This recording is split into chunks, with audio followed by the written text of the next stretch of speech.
करनी है मुझे आई। भीम, आज तुम्हारी आई नहीं आएगी। क्यों बाबा?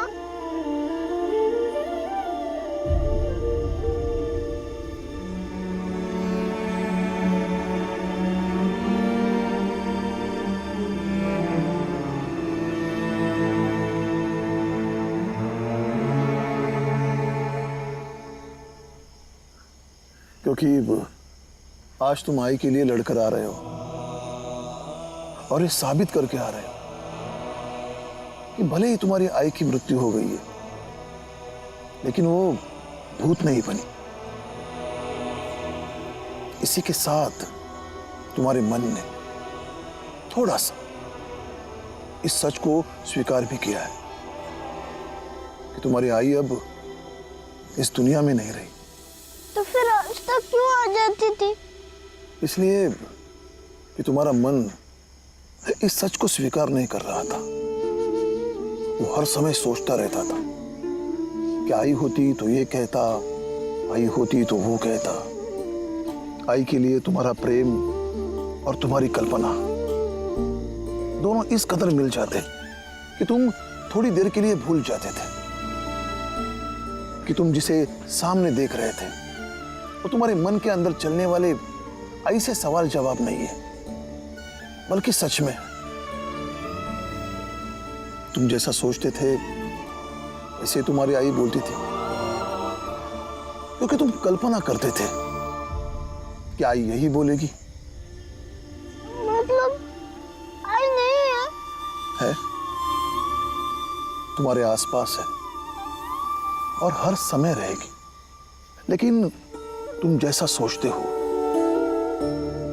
वैसे रूप में नहीं रहेगी। वो रूप तुम्हारे आई से अगाध प्रेम का रूप है।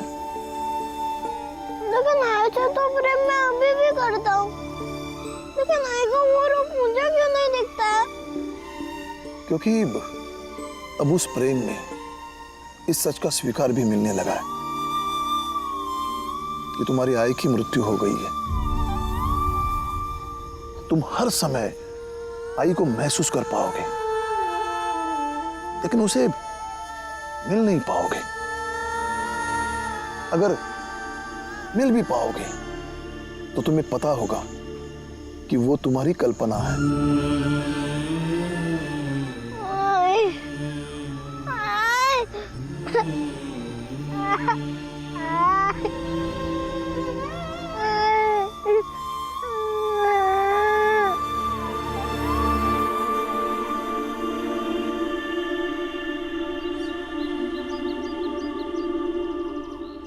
नमस्ते सेठ जी।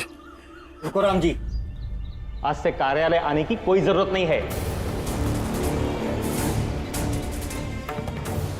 हमारा विश्वास इतना हो गया था तुम पर कि कार्यालय का सारा कारोबार तुम्हारी देखरेख में सौंपने का सोच रहे थे हम। मैंने खुद तुम्हें हिसाब किताब की जिम्मेदारी दी थी, पर मैं गलत था। लेकिन ऐसा क्या हो गया सेठ जी? क्या हो गया? क्योंकि हम सब कुछ बर्दाश्त कर सकते हैं, लेकिन धर्म और विश्वास के मामले में अगर हम साथ नहीं हैं तो साथ में काम करने की कोई जरूरत नहीं है। लेकिन धर्म तो निजी मामला होता है और हमारी आस्था, हमारा विश्वास अलग अलग हो सकता है। हम इसके खिलाफ कैसे हो सकता है? ये तुम कह रहे हो राम जी? तुमने सुना नहीं कल महाराज ने क्या कहा? अगर इस अधूरी पूजा से ईश्वर नाराज हुए तो यहां उपस्थित हर व्यक्ति के जीवन में कुछ ना कुछ बुरा अवश्य होगा, क्योंकि ईश्वर के दरबार में प्रेम और सजा बराबर होते हैं। जब मैं पूजा से लौट के आया तो मेरी बीवी बीमार हो गई। ये ईश्वर का संकेत है। अगर हमने तुम्हारा साथ दिया तो हमारे साथ कुछ बुरा हो सकता है, इसलिए मैं कोई जोखिम नहीं लेना चाहता। माफ करना, तुम यहां काम नहीं कर सकते। तुम जाओ। माफ कीजिए सेठ जी, लेकिन तबीयत खराब होने का और मेरे पूजा ना करने का एक दूसरे से कोई संबंध नहीं है, और आप जबरन दो अलग अलग चीजों को जोड़ रहे हैं। क्योंकि मैं बेवकूफ हूं, अज्ञानी हूं। तुम तो बहुत समझदार हो ना, बहुत ज्ञानी हो, लेकिन तुम्हारा ज्ञान यहां नहीं चल सकता। तुम जा सकते हो। सेठ जी, अभी मैं और मेरा पूरा परिवार बहुत परेशान है। इसमें नौकरी चली जाएगी तो बहुत दिक्कत हो जाएगी। तो तुम क्या चाहते हो? तुम्हारे चक्कर में हम सब परेशान हो जाए, मर जाए? राम जी, तुम सीधी तरह से यहां से जाते हो या नहीं ठीक है, लेकिन जाते जाते एक बात कहना चाहता हूं कि परिणाम का कारण चाहे जो भी हो, लेकिन अगर वो कारण मनगढ़ंत हो तो वहां बहुत ज्यादती होती है। तुम और तुम्हारा ज्ञान अपने पास रखना, तुम जा सकते हो। कबीरा सोई पीर है जो जाने पर पीर, जो पर पीर न जानही, सो का पीर में पीर, सो का पीर में पीर।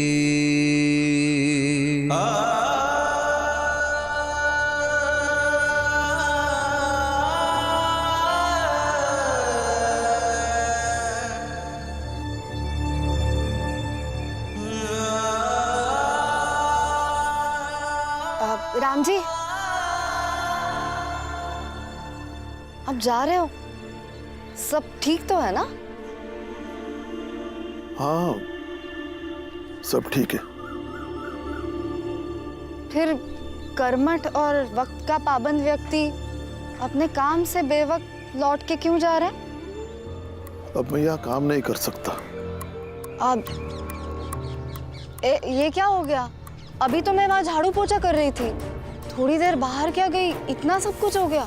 यही तो मामला है ना, धर्म और पूजा के मामले में व्यक्ति विवेकहीन होकर डर के हाथों कठपुतली बनकर फैसले लेने लगते हैं। और राम जी, अब थोड़ा इंतजार कीजिए, मैं सेठ जी से बात करके आती हूँ। राम जी, मुझे कोशिश तो करने दीजिए। बस आप बताइए कि अंदर क्या बात हुई।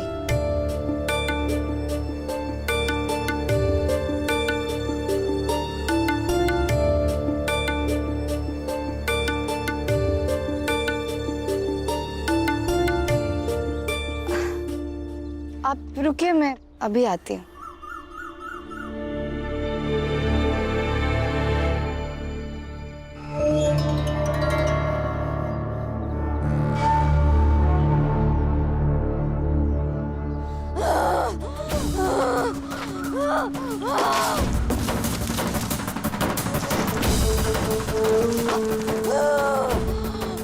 अरे क्या कर रही हो तुम?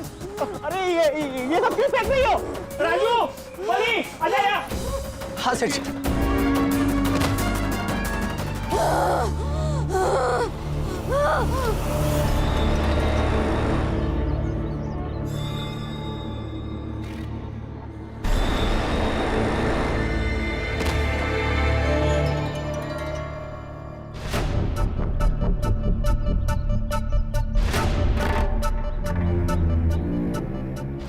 ये सब क्या हो गया?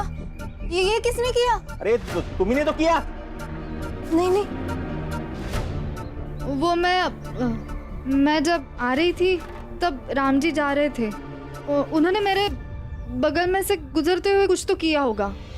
दिमाग एकदम अजीब सा हो गया। क्या? अरे ऐसा क्या चलते चलते कर दिया जो तुम सारे सामान फेंक रही हो? ये नाटक कर रही है। ऐसे कैसे हो सकता है? हाँ बताओ, ऐसे कैसे हो सकता है? वैसे ही जैसे राम जी और उनके परिवार वालों ने पूजा संपन्न करने से इनकार कर दिया, तो ईश्वर ने भी ऐसा कुछ किया होगा जिसकी वजह से आपकी पत्नी बीमार हो गई। क्यों सेठ जी? वैसे सेठ जी, आपकी पत्नी इससे पहले कभी बीमार नहीं हुई ना? बिल्कुल बीमार हुई है। तो उस समय किसका प्रकोप था या ईश्वर की नाराजगी थी? काम करने आई हो तो काम करो, समझाओ मत। मैं समझा नहीं रही हूँ सेठ जी, बस आगाह कर रही हूँ। ईश्वर की असल भक्ति इसमें है जो जरूरतमंद की मदद करे। जैसे जब मैं असहाय थी तब राम जी ने मेरी मदद करके मानवता का प्रमाण दिया था, वैसे ही आज उन्हें आपकी जरूरत है तो उन्हें काम से हटाकर आप मानवता विरोधी हो रहे हो। ऐसे में ईश्वर खुश नहीं होगा, और अगर ईश्वर नाराज हो गया तो आपकी पत्नी की तबीयत खराब नहीं होगी, बल्कि हम सबकी दुनिया उजाड़ देगा।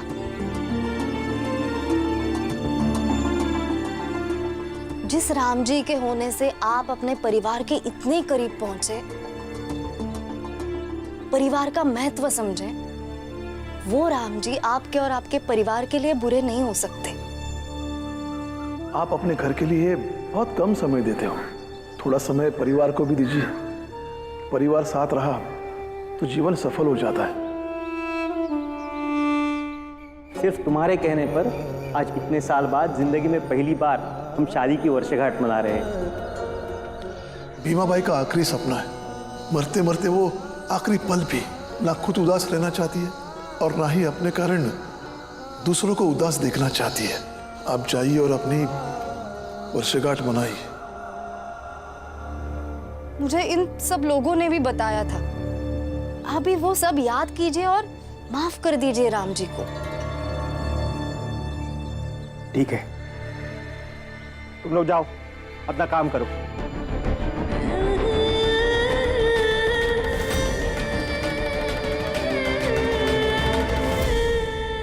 राम जी, जाओ।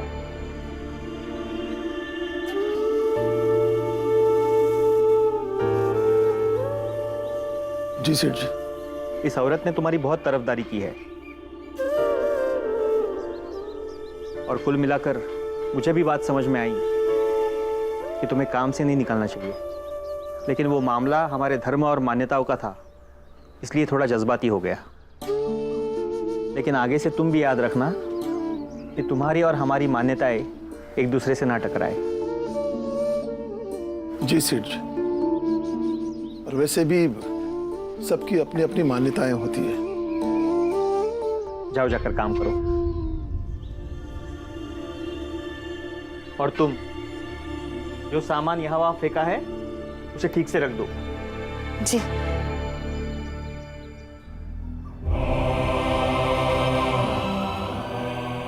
आपका बहुत बहुत शुक्रिया। आपका यह एहसान मैं जिंदगी भर नहीं भूलूंगा। अरे शुक्रिया की कोई बात नहीं राम जी। सिर्फ आपके चक्कर में मैंने जो सामान इधर उधर फेंक दिया ना, वो समेटने में मेरी मदद कर दीजिए। चलिए। लेकिन सामान आपने फेंका क्यों? बताती हूँ। हाँ, धीरे धीरे।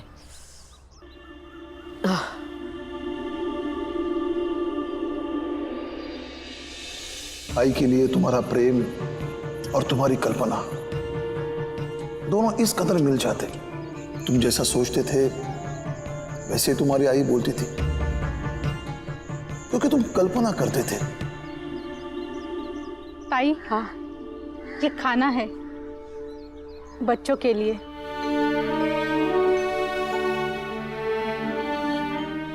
लेकिन इसकी क्या जरूरत थी?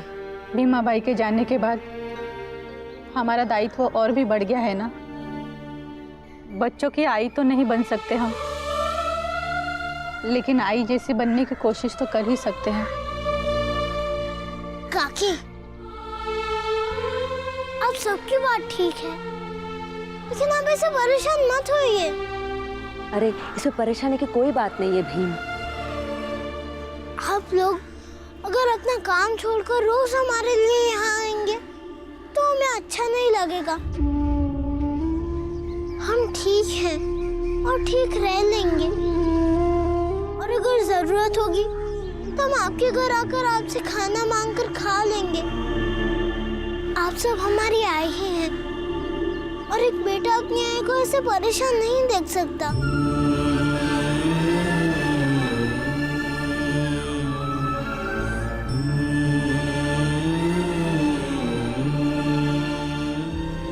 देखिए, भीम की बातों का गलत मतलब मत निकालना। भीम अपनी आय के बिना जीना सीख रहा है, और इस तरह कोई मदद करने आ जाता है तो उसे ये एहसास हो जाता है कि अब उसकी आय नहीं है।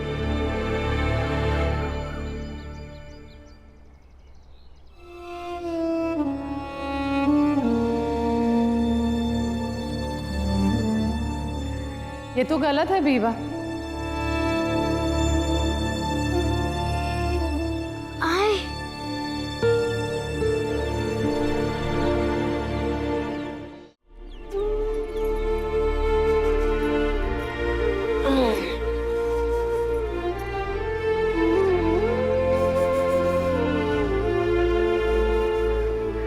ये तो गलत है ना।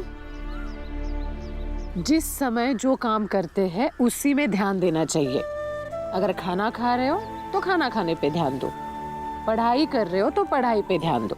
लेकिन तुम तो बाबा ने जो बातें कही है उसी के बारे में सोचते रहते हो। तुम जैसा सोचते थे वैसे तुम्हारी आई बोलती थी, क्योंकि तुम कल्पना करते थे कि आई यही बोलेगी। आई, आप मेरे आए नहीं हो।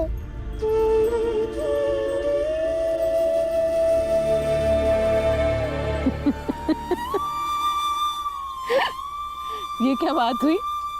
आई नहीं हूँ तो फिर कौन हूँ मैं? मेरी कल्पना हो, मेरे तुम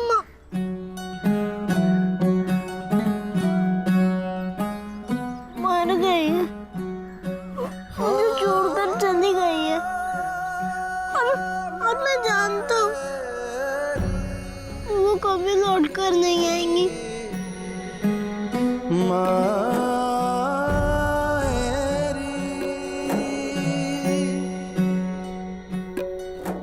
मेरे सर की बलाएं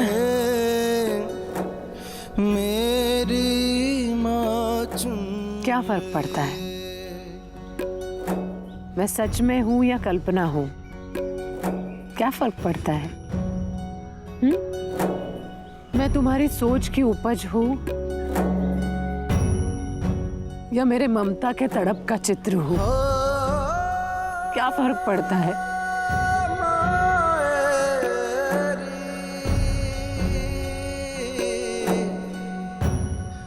मैं हूँ तो तुम्हारी आई ही ना। अम्बेडकर गुरुजी कहते हैं कि जैसे जैसे वास्तविकता हावी होने लगती है, कल्पनाओं का संसार धीरे धीरे खत्म हो जाता है। और मेरी कल्पना भी समय के साथ कमजोर पड़ जाएगी और अब फिर से चली जाएंगी, और मैं दोबारा आपको जाने नहीं दे सकता है।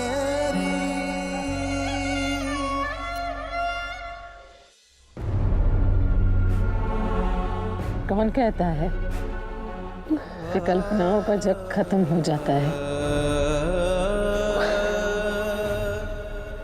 हम नहीं होने देंगे ऐसा। सुन, कभी कभी तू कल्पना करना कि जब तू पढ़ाई कर रहा है और तेरा ध्यान भटक रहा है पढ़ाई से, तो तेरी आई तुझे आके डांट रही है। और कभी कभी मैं कल्पना कर लूंगी कि मेरा बीवा न्याय अन्याय के लिए बहस करता रहता है, तो मैं कोई सवाल पूछ लूंगी तो मुझे भी समझा देगा। कभी कभी तुम कल्पना करना कि अपने आई के गोद में सर रख के लोरी सुनते सुनते तुम सो रहे हो। और कभी कभी मैं कल्पना कर लूंगी कि मैं अपने बीवा के लिए मीठी रोटी बना रही हूं, और इसी तरह बीवा तुम्हारे कल्पनाओं के घर में हमारी बेटी का रिश्ता सुरक्षित रहेगा।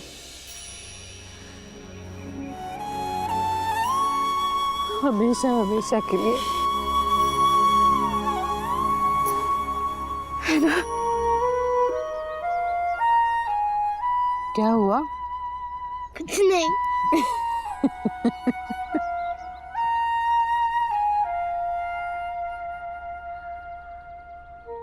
भीम, भीम घर चल, वो खाने के लिए बुला रही है। भीम घर चल, आई कहीं नहीं है। आई को देखने के भ्रम से बाहर निकल। भ्रम नहीं है आनंद भैया, कल्पना है।